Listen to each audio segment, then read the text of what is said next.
Hello everyone, मैं हूं संजय। मेरे चैनल बुद्धि ज्ञान पर आपका स्वागत है।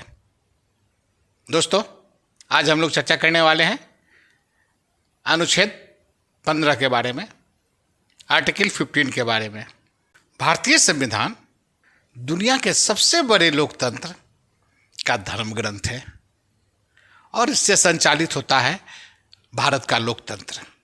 संविधान में जहां देश के नीति नियंताओं को देश के संचालन के लिए दिशा निर्देश दिए गए हैं, वहीं देश की जनता को बुनियादी स्वतंत्रताओं एवं लोकतंत्र को बहाल रखने के लिए भी खास प्रावधान किए गए हैं।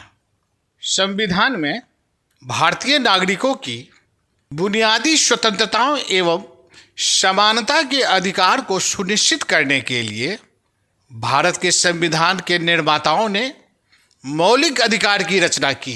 इसके तहत हर भारतीयों को उसके मौलिक अधिकार की रक्षा करने की बात की गई है।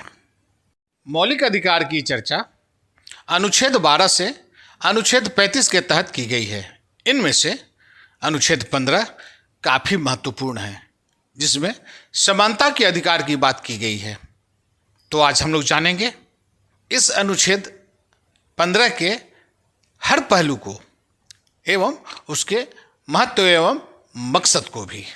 दोस्तों, आइए समझते हैं अनुच्छेद 15। आर्टिकल 15 समझते हैं क्या है। ये कहता है कि किसी भी व्यक्ति को उसके धर्म के आधार पर, उसके मूल वंश के आधार पर, उसके जाति के आधार पर, उसके लिंग के आधार पर या उसके जन्म के स्थान पर,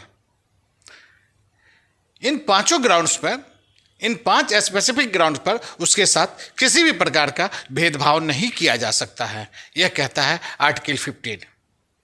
आर्टिकल 15 को और अच्छी तरह से समझने के लिए हम आर्टिकल 15 के सभी क्लॉजों को समझते हैं। दोस्त, आर्टिकल 15 क्लॉज 1 कहता है कि स्टेट केवल 5 ग्राउंड्स पे, केवल इन 5 स्पेसिफिक ग्राउंड्स पे अपने सिटीजन के अगेंस्ट कोई भी डिस्क्रिमिनेशन नहीं कर सकता। स्टेट केवल 5 ग्राउंड्स पे अपने सिटीजन के अगेंस्ट कोई डिस्क्रिमिनेशन नहीं करेंगे। ये आर्टिकल 15(1) कहता है। ये 5 स्पेसिफिक ग्राउंड्स कौन कौन है? ये हैं उस व्यक्ति के धर्म के आधार पे, उस व्यक्ति के मूल वंश के आधार पे, उस व्यक्ति के कास्ट के आधार पे, जाति के आधार पे, उस व्यक्ति के लिंग के आधार पे और उस व्यक्ति के जन्म के स्थान के आधार पे। अब आइए समझते हैं कि आर्टिकल 15 क्लॉज 2 क्या कहता है। आर्टिकल 15 क्लॉज 2 भी यही बात कहता है।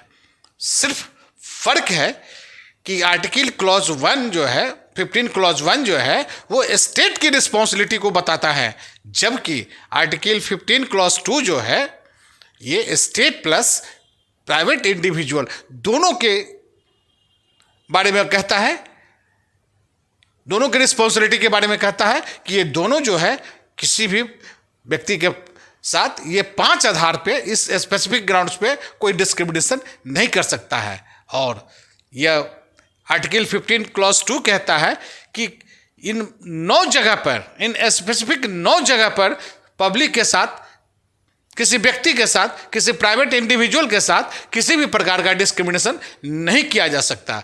ये 9 स्थान, ये 9 प्लेसेस कौन कौन है? सबसे पहला है नंबर 1 शॉप्स, दूसरा पब्लिक रेस्टोरेंट, तीसरा होटल्स, चौथा पब्लिक इंटरटेनमेंट, 5वां वेल्स, छठा टैंक्स, 7वां बाथिंग घाट्स, 8वां रोड्स और 9वां public resort, place of public resort.